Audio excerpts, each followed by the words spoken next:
Di suatu hari desa kecil di pinggir hutan lebat itu terkenal dengan cerita mistisnya. Banyak orang yang menghilang tanpa jejak setelah memasuki hutan itu. Namun, Rina, seorang peneliti muda, tidak percaya pada cerita-cerita itu.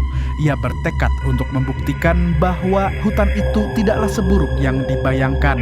Rina mempersiapkan diri dengan baik sebelum memasuki hutan. Ia membawa kompas, peta, dan peralatan lainnya. Ia juga meminta bantuan penduduk desa untuk menjadi pemandu. Saat memasuki hutan, Rina merasa sedikit takut.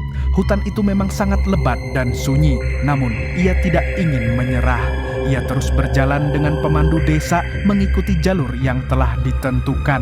Tiba-tiba pemandu desa berhenti dan menunjuk ke arah sebuah pohon besar.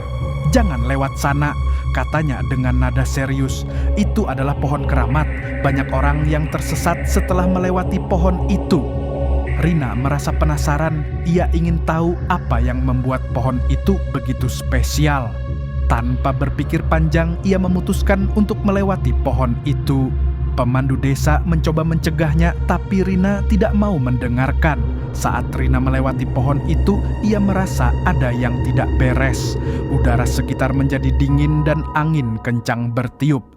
Rina melihat sekitar, tapi tidak ada apapun yang aneh. Ia berpikir bahwa itu hanya efek dari perubahan cuaca.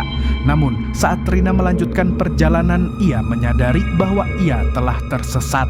Pemandu desa tidak ada di sekitarnya dan jalur yang ia ikuti tidak ada di peta.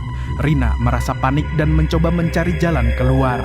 Tiba-tiba Rina melihat cahaya aneh di kejauhan. Ia mendekati cahaya itu dan menemukan sebuah pintu yang tersembunyi di balik semak-semak. Pintu itu terbuka dengan sendirinya dan Rina merasa terhisap ke dalam sebuah dimensi lain. Di dalam dimensi itu, Rina melihat pemandangan yang tidak biasa. Ada bangunan-bangunan kuno, hutan yang berbeda, dan makhluk-makhluk aneh.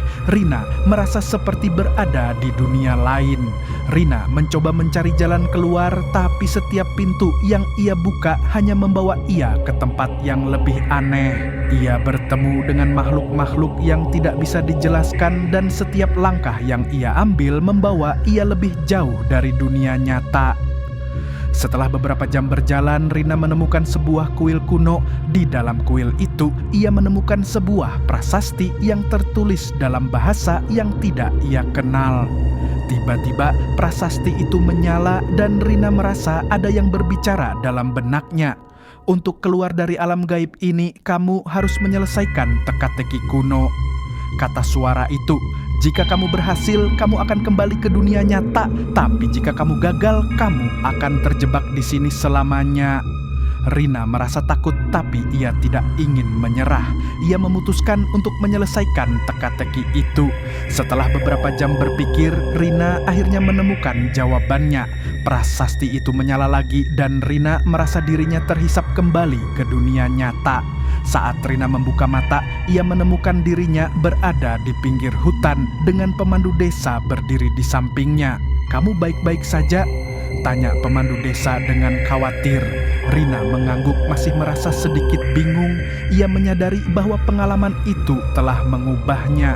Ia tidak lagi meremehkan cerita-cerita mistis tentang hutan itu. Ia tahu bahwa ada hal-hal yang tidak bisa dijelaskan oleh logika dan ilmu pengetahuan.